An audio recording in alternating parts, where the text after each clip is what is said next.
Namo tassa bhagavato arahato samma sambuddhassa. Namo tassa bhagavato arahato samma sambuddhassa. Namo tassa bhagavato arahato samma sambuddhassa.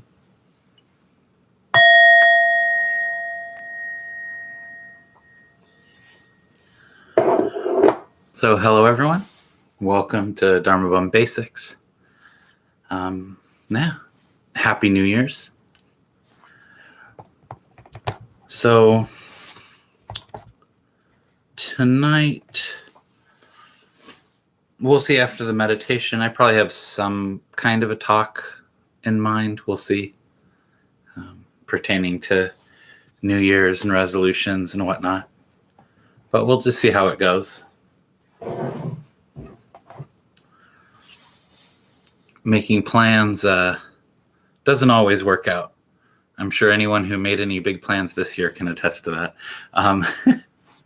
So we'll just see how it goes. So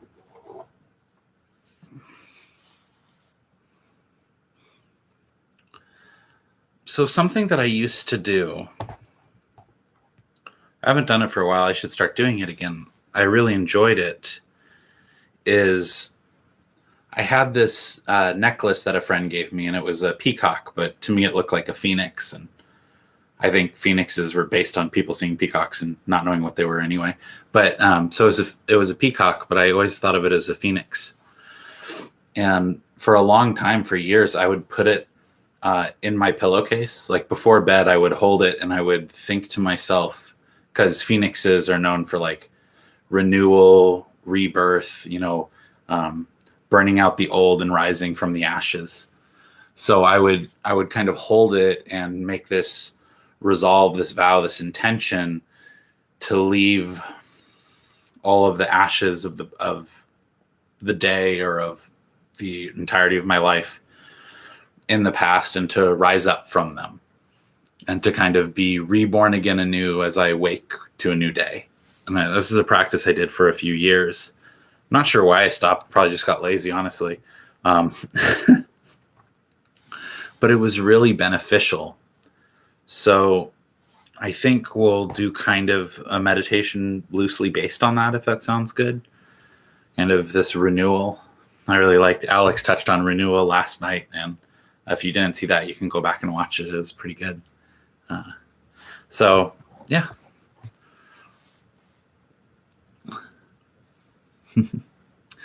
So Bill said, Happy New Year, Travis and others. Happy New Year's, Bill. Good to have you. Zia said, hey, Travis, Happy New Year's. It's been a while, Zia. It's good to see you or be in the same digital space as you. Marisa said, good evening and Happy New Year, Travis and Sangha. Happy New Year, Marisa. Roberto said, Happy New Year's, everyone. Happy New Year's, Roberto. And then Johnny said, Happy New Year's, everybody. Happy New Year's, Johnny. I'm real happy to be able to sit with y'all. Typically, for those of you who would come to the classes at the temple, a few of you would probably know that I don't normally lead a class on New Year's. One, because we usually have like a New Year's celebration. But two, is because right now, if you couldn't tell, I'm not at the temple. I'm at my parents' house. And that's because sometimes when people celebrate, they celebrate a little too intensely and it terrifies my dogs. So just quick PSA, if you're the type that likes to set off some fireworks, maybe consider all the pets and wild animals and stuff that are terrified to death and think it's Armageddon, to not light off any fireworks. It's entirely possible to celebrate without them. So with that out of the way, I'm happy to spend this time with you guys because in a few hours, it's not going to be so pleasant. So it's good to be here. So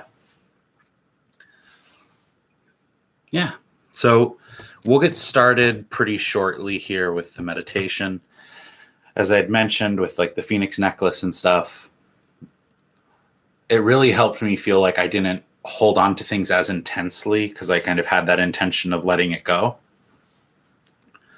the night before, like before I went to sleep, and then processed it, and all of it got ingrained in my mind.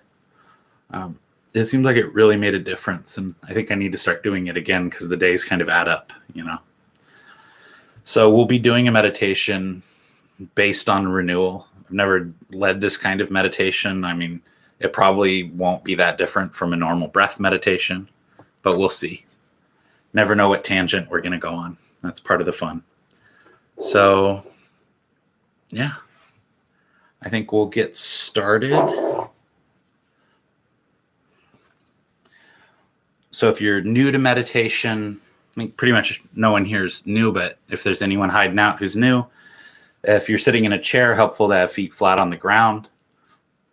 If you're in a comfortable chair, it's best not to fully utilize the backrest. You may fall asleep. I like to bring the shoulders really up and back, and then relax down into a sturdy posture. Tongue can be pressed up against the roof of the mouth, gently against the back of the teeth. Prevents the buildup of saliva, which can become distracting. Throughout the meditation, thoughts are going to arise. You're not going to stop thinking at any point. Chances are, if you've stopped thinking, you've probably stopped breathing, and you have bigger issues than the empty mind. So, you're not going to stop thinking. The mind's not going to stop thinking any more than the heart's going to stop beating, or the lungs are going to stop breathing, hopefully. So, that's just kind of how it works. When thoughts arise in meditation, that's not a defeat. A lot of people, when they have thoughts arise, they think like, oh man, I'm such a bad meditator, I'm having all of these thoughts. But the thoughts are going to arise regardless. Even in a master meditator expert, which I'm not, but even in an expert, thoughts will still arise. The only difference between a beginning meditator and an expert meditator is the expert meditator doesn't fall into the storylines of the thoughts. The thoughts are still there, but they're not getting invested into the thoughts. They see the thought, they acknowledge its existence, and then they return to the breath, which we can all strive to do. We can all strive to do that, but not be too hard on ourselves for it being a tall order. So with that, we'll get started.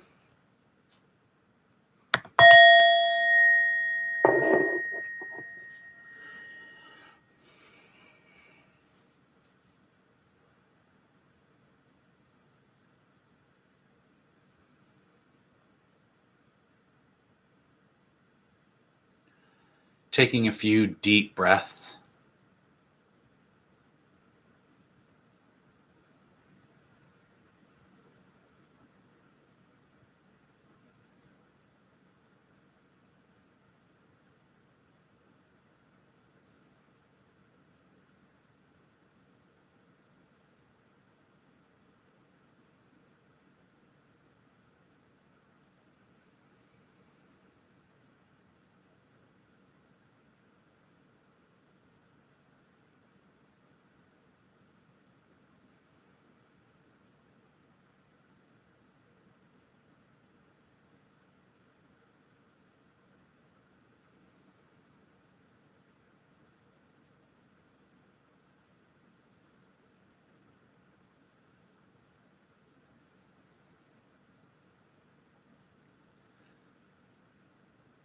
Just noticing if deep breathing feels good. If it does, you can continue breathing in this way. If it doesn't, you can switch things up.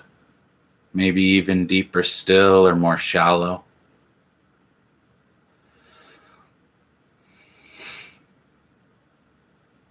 Heavier or lighter.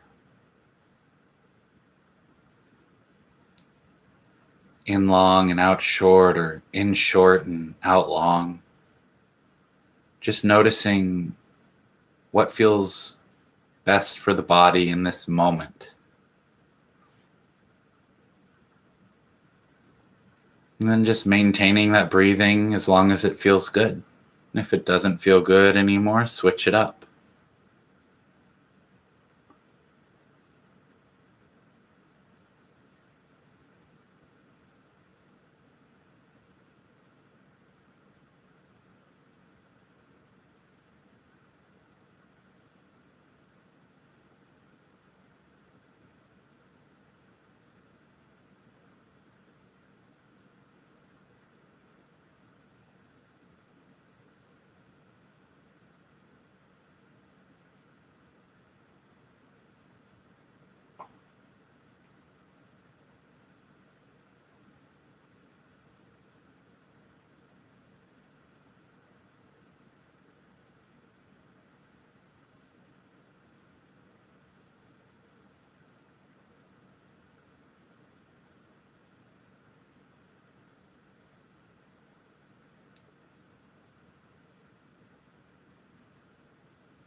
This type of experimentation is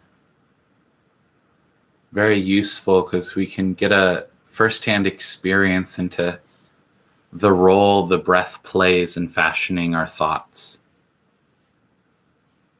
and in fashioning our experience, our physical experience of the moment. Noticing that changing rhythm and texture and other things about the breath changes the felt experience in this moment. And that's a really useful and actually quite profound insight. To notice much of how we feel and how we react to things has to do with how we're breathing.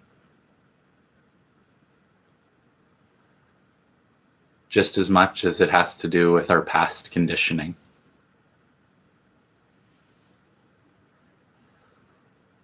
But if you find this experimentation too involved, you can just, for now, pose the question in the mind as to what kind of breath would feel best.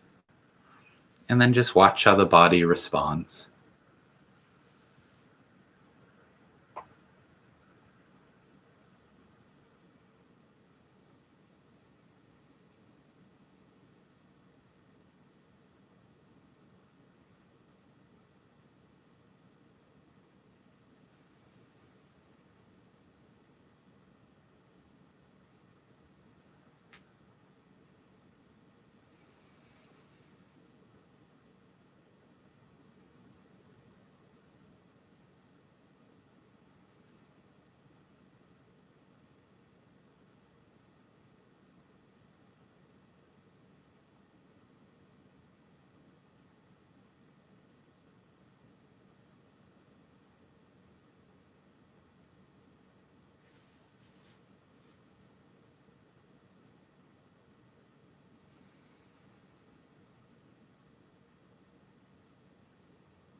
And once we've found a rhythm of breath that does feel good, we can just stay with it for a while, really relaxing into it, settling into it.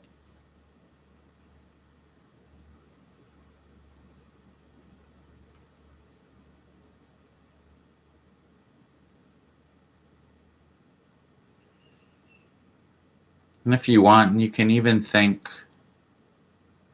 breathing in, opening to the present moment.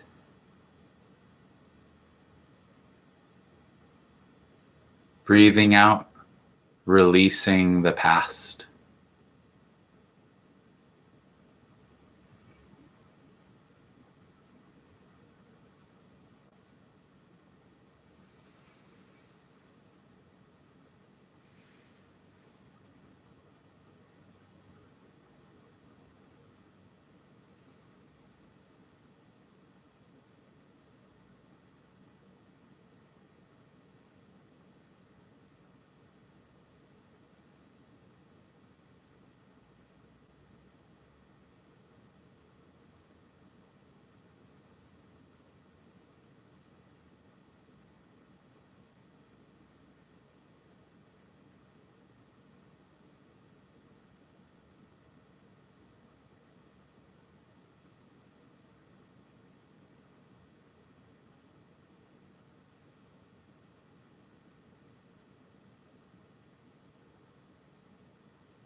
Breathing in the present, breathing out the past.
And as you maintain focus on the breath, you can begin to let this breath and awareness, this cleansing, renewing awareness, to begin to spread throughout the body.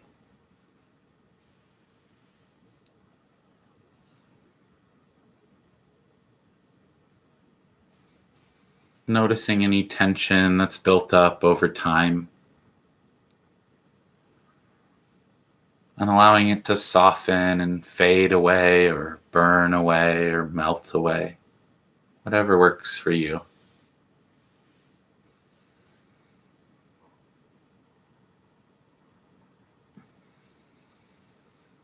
Relaxing the shoulders and the forehead.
Spreading awareness down the arms and down the spine. Releasing tension.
Releasing the chest and the stomach.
Spreading awareness down the legs,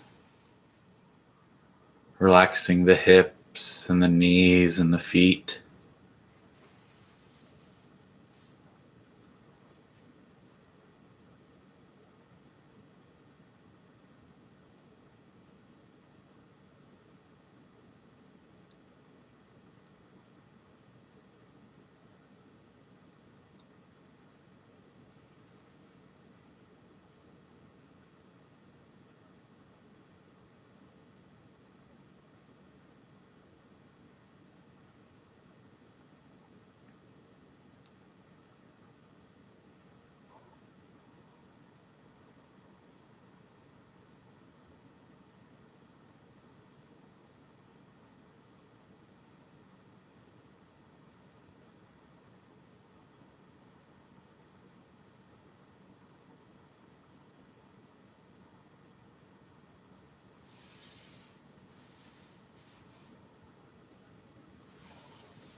And with awareness swept through the body, we can begin to expand that awareness out even more to where we're occupying the whole body all at once. So we're breathing in, aware of the entire body, from the crown of the head to the soles of the feet. And we're breathing out, releasing tension throughout the entire body.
And with the body relaxed of tension, we can really begin to work on this renewal or this rebirth meditation.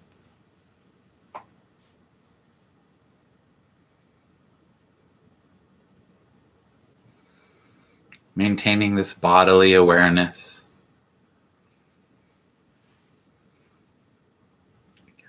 We can first start by setting a firm intention.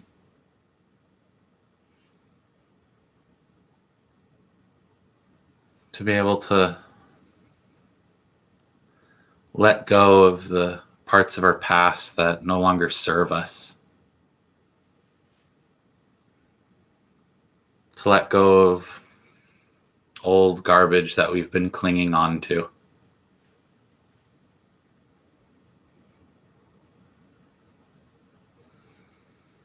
Setting this intention to renew and refresh ourselves.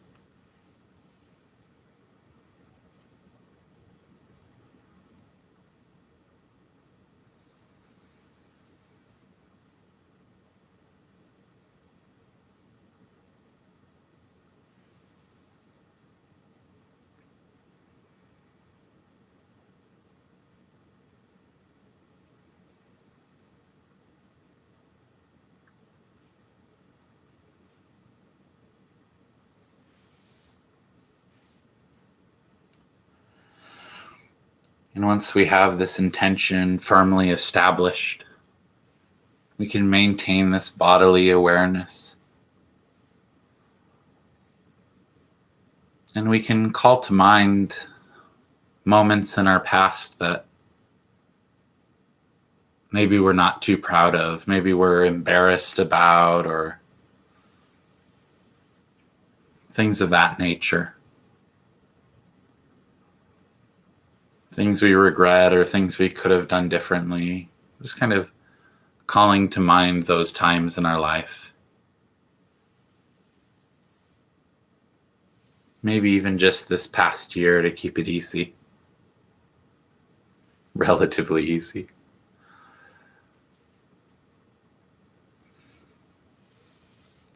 We can just allow these things to come to mind. And to notice how we feel when these things come to mind. And more importantly, to notice how the body feels when these things come to mind.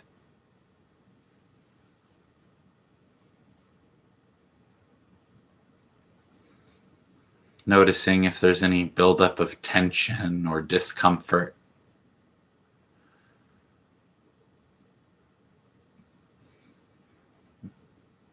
And when this happens, you can turn your awareness away from these particular events and turn it towards this tension in the body.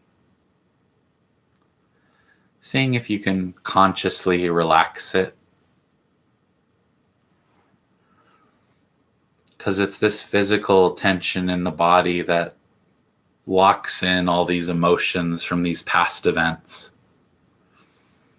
If we can allow these emotions and memories to be present in the mind while we consciously relax tension in the body, it goes a long way to helping us process these things and let go of them.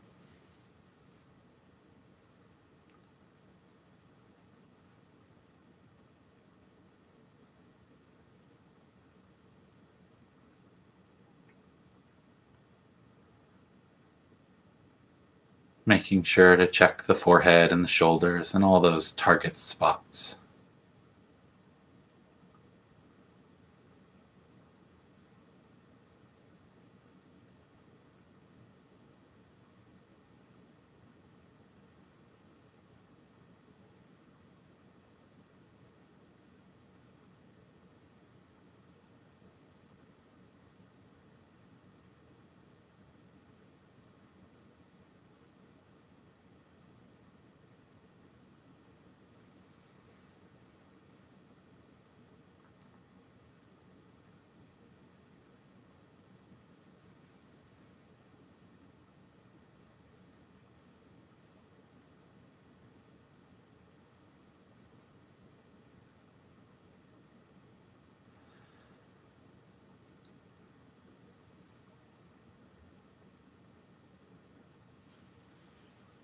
And once that tension's relaxed, you can return to reminiscing of these uncomfortable moments.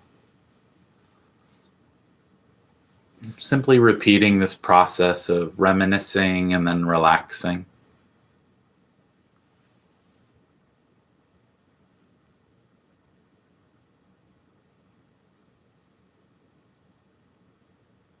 Focusing on the smaller, uncomfortable moments and slowly working up.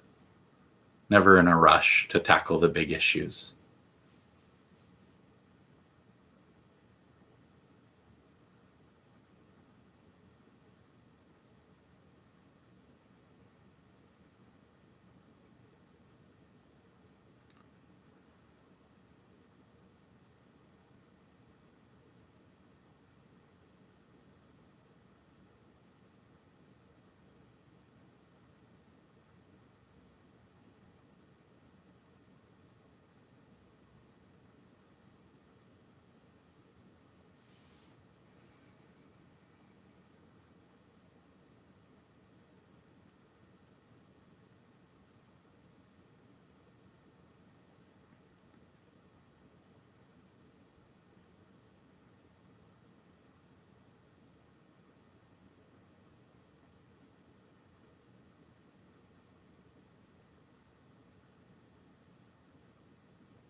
And relaxing this tension one more time.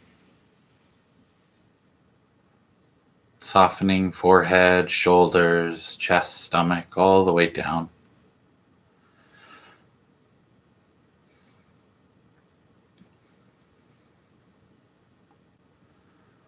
And take a nice, big, deep breath, opening back up to the present moment.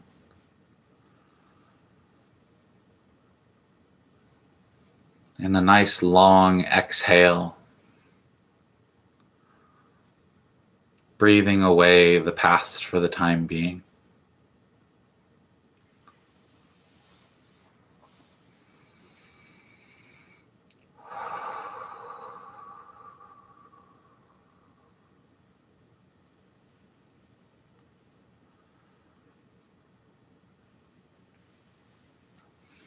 And with the slate kind of cleaned up a bit, you can shift your focus from things you're embarrassed about in the past and all that stuff to what kind of life you want to build into the future.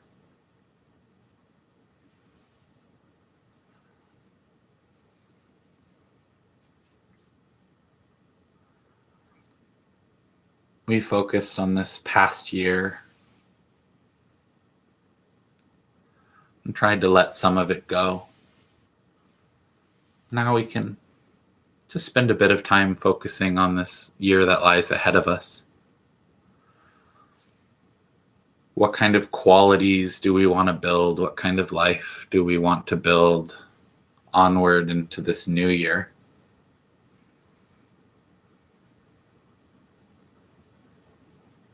Not thinking too hard about it and not getting lost in any fantasies. Being a bit pragmatic.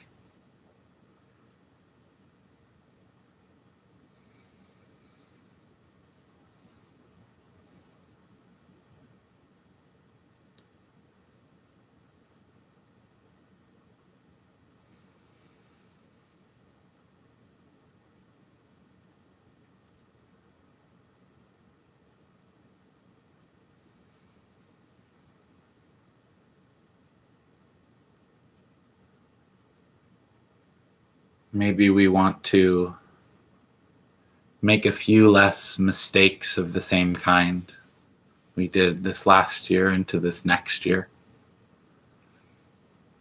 Just a few less.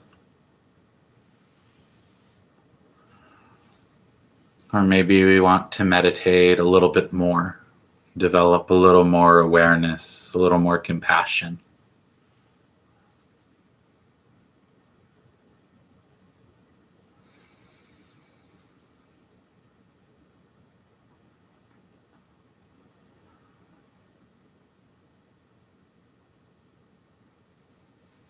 And realizing whatever desired future that we see ahead of us in this moment depends on one thing and one thing only. And that's our actions. The kind of thoughts we think, the kind of words we speak, the kind of deeds we do. This present moment is how we shape this future. So we can take a minute to sit here and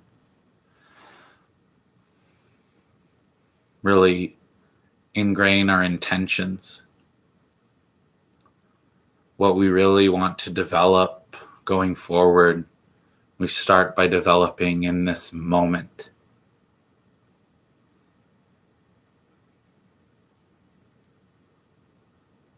We start by establishing the intention for it in this moment.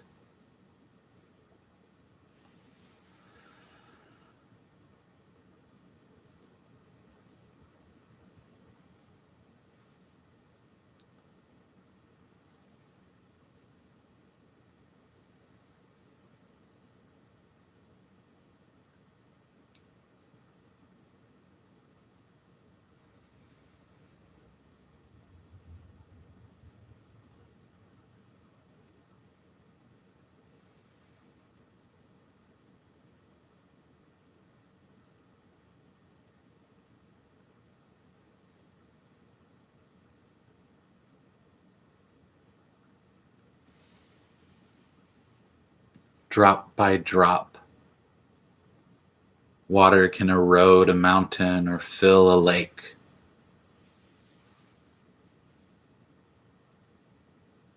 So we don't have to worry about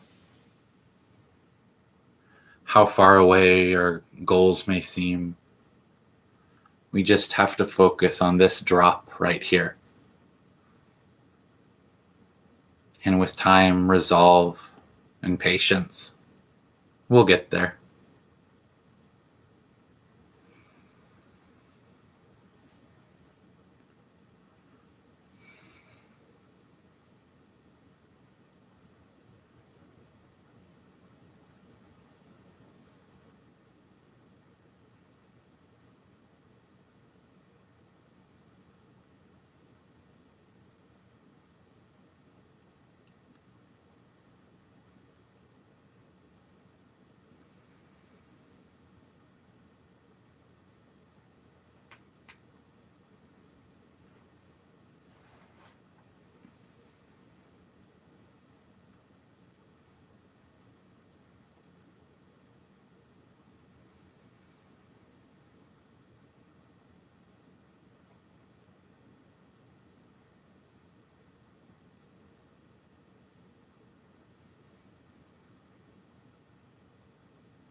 Once again, taking 3 deep breaths slowly.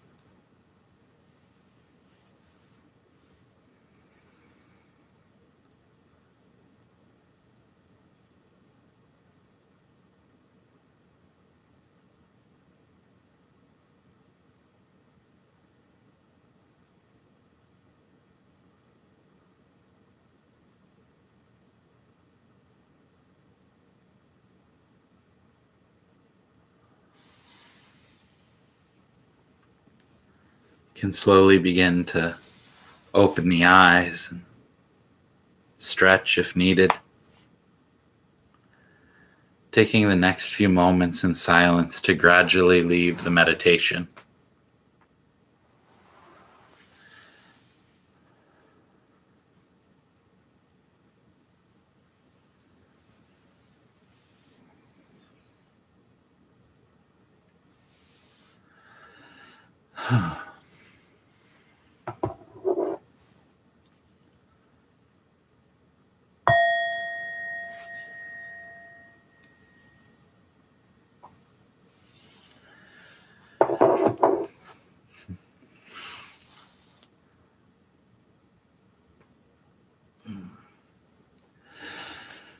So as always, I'm interested to hear how that meditation was for you, particularly tonight, because it's the first time I've led the meditation with this kind of renewal spin on it. As you all know, I like to keep it fresh. Little bit of creativity in the practice can go a long way. Yeah. And if you have any questions about the meditation or about Buddhism, yeah, you feel free to ask it. I'd love to answer any questions.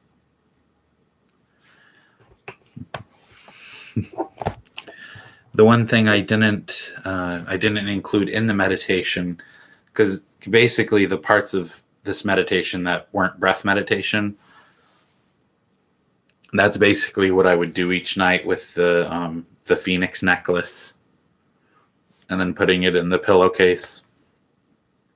But the one part I didn't include, just kind of because of cultural reasons, really, is a visualization of fire, like the renewal of fire, that I found to be quite helpful when I was kind of using that anchor of the phoenix and the imagery of the phoenix of, burning away the past issues and things like that, and coming in new to the next day.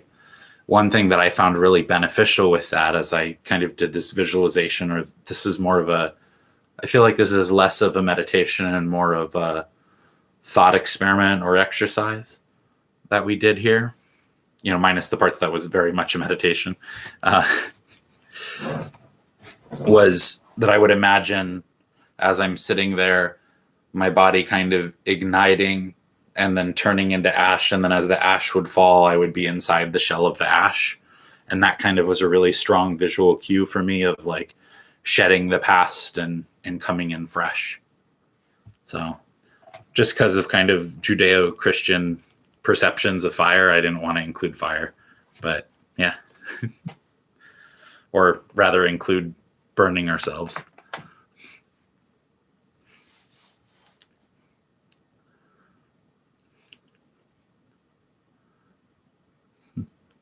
So Zia had shared that it was hard to get still. I was excited, so it took me a second to be still.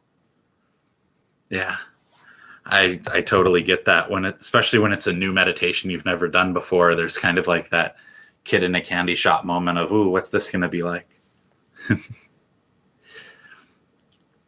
And Marisa had shared, I loved it. It was the perfect focus for meditation today.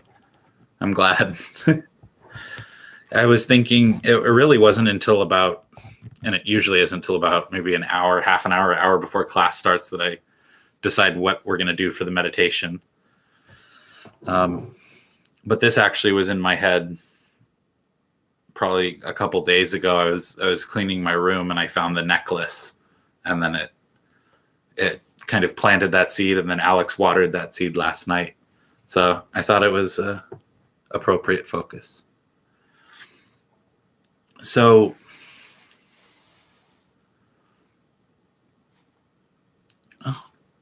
Roberto shared, hey, Travis, it definitely had its intended effect.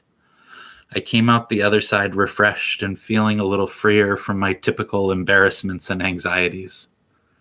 Yeah.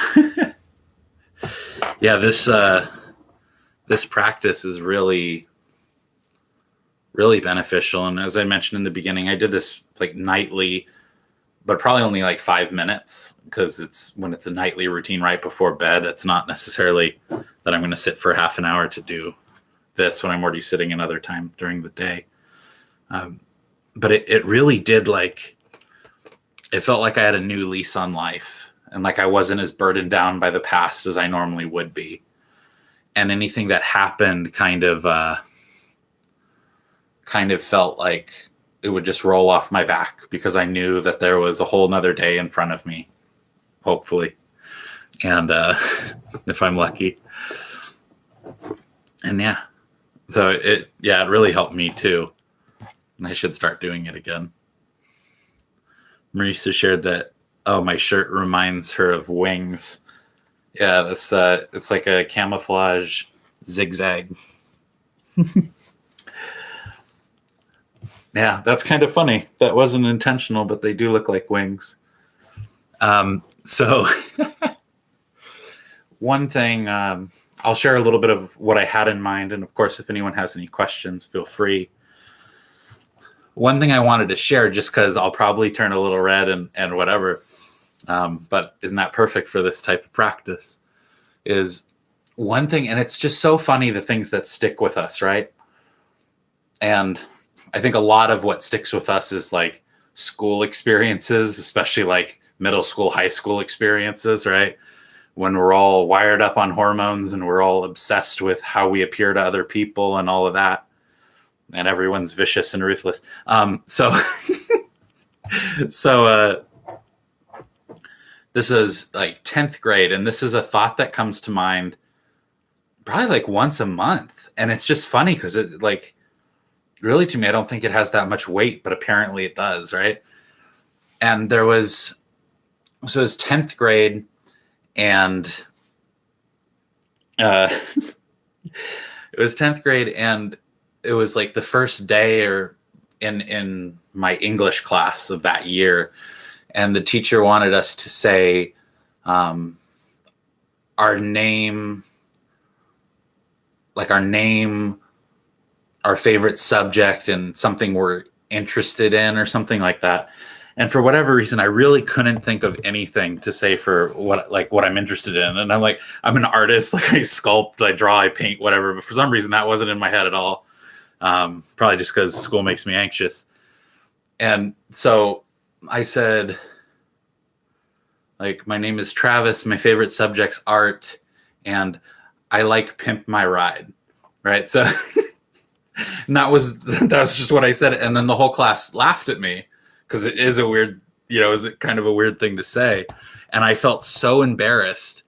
And what's interesting with that is, like, even the years after that, I didn't feel embarrassed by it. But when it occasionally comes into my mind, it's like I'm re-experiencing, not nearly as intense, but I'm re-experiencing that embarrassment from it was like over 10 years ago, in a room full of people that I didn't even value their opinions laughing at me, but whatever, So this type of practice, what's interesting is those are a lot of the things that come up when I do this type of thing. And there's such seemingly inconsequential things, but they can add up, and they definitely, I think, contribute to kind of my social anxiety and my awkwardness, is these things that I've kind of like latched on. So doing this practice of very intentionally letting go of them is helpful. I think even just sharing that story now, I feel like a weight's been lifted, that embarrassment, because I didn't appear cool in front of 14-year-olds. So, yeah. Oh, so what I wanted to share was, in terms of like New Year's resolutions and things like that, I kind of wanted to give my take on that too, because Alex touched on it yesterday.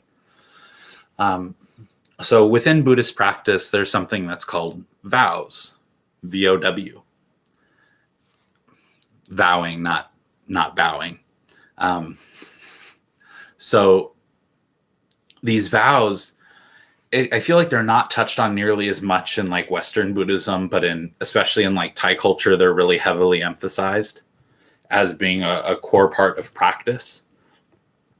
like in Western Buddhism, our practice, the emphasis on their practice is tends to be meditation, seated meditation, and studying and listening to talks. That tends to be seated meditation, listening to talks, studying, probably in that order of what we would consider the most important aspects of a Western practice.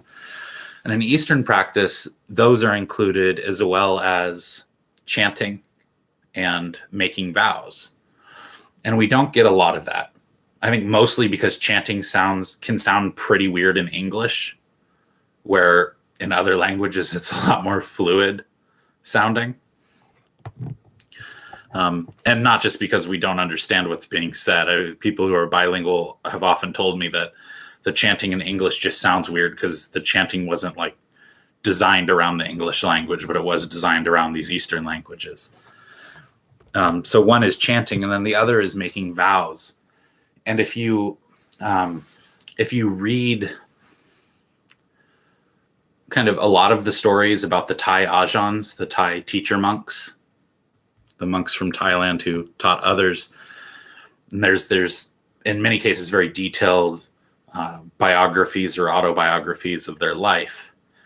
And one of the most prevalent things when I read the autobiography of Ajahn Lee was how often he made vows.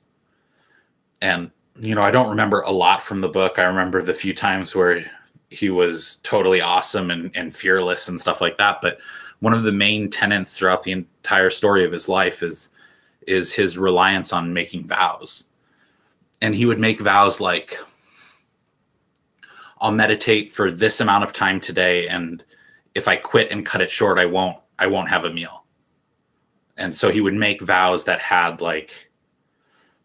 consequences to not finishing the vows. So he would set himself up with this really strong intention. And it was the vows that drove and fueled his practice. And the reason he was able to live out in the wilderness for a majority of his life and practice and attain a state of peace was largely dependent on those vows that he would make. In addition to the precepts, the 200 and some odd rules that a monk has to follow. But those are considered a vow too. But in addition to those specific ones of today, I'm going to do this. If I don't do this, I can't do that.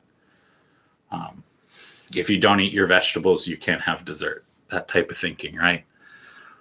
So in terms of New Year's resolutions, I think that they can be useful. I think that any resolution that we make tends to only be useful if it's one that we're remaking weekly, at least. If you stay up at Metaforest Monastery, their daily chanting, their daily recitation of chants every Sunday, so once a week, they chant the 5 precepts to abstain from killing, lying, stealing, sexual misconduct, and the use of intoxicants. So to abstain from those 5 things, and that chant, those vows are reaffirmed weekly. So any vows that we make are the most beneficial, aside from the specific vows like what Ajahn Lee would do, where if I don't do this thing today, I can't do this. Any vows we make for long-term of our practice really ideally is a vow that we feel comfortable making weekly.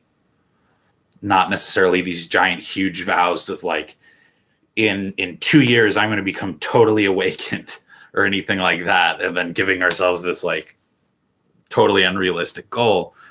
But if it's every day this week, I'm going to meditate for at least 5 minutes a day, and taking some time once a week to make that vow, to kind of recollect why that's beneficial to us, not to get into the routine of just doing it like how we're in the routine of brushing our teeth or whatever else, but reminding ourselves daily, because you can brush your teeth daily without reminding yourself why you're doing it. It's just become a habit. But if you are meditating daily without reminding yourself of why you're doing it, it's not nearly as beneficial as it can be if you reaffirm that intention. if you reaffirm that intention once a week and you reaffirm that intention before you sit, you remind yourself why you're doing it. You're not doing it just to do it. You're doing it because it has true benefits for you, because it's truly something worthwhile to do. So that's kind of my thoughts on New Year's resolutions. And one thing Josh often mentions is we have the New Year's here, and then in like 3 weeks, there's Thai New Year's. So you could make your resolutions now, and then in 3 weeks realize how unrealistic they were, and then make some more realistic resolutions on Thai New Year's. So with that, we are at time. I'll close up. Before we close up, just another reminder. Fireworks are not necessary to celebrate New Year's.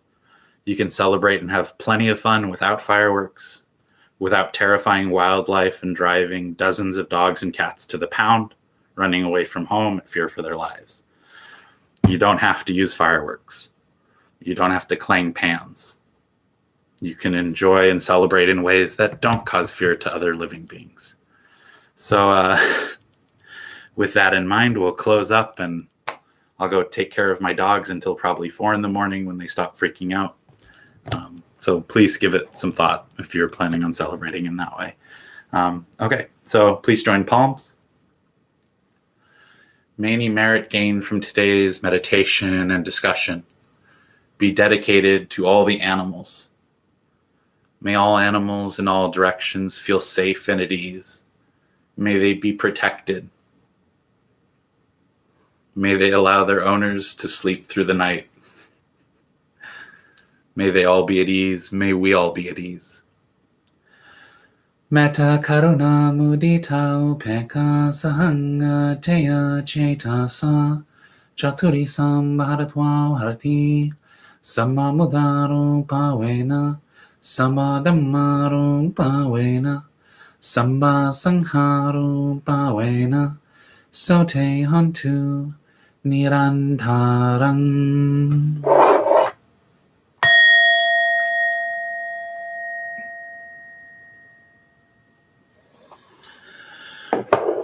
Enjoy the rest of your night, everyone. Happy New Year's. Yeah. I'll see you all next year.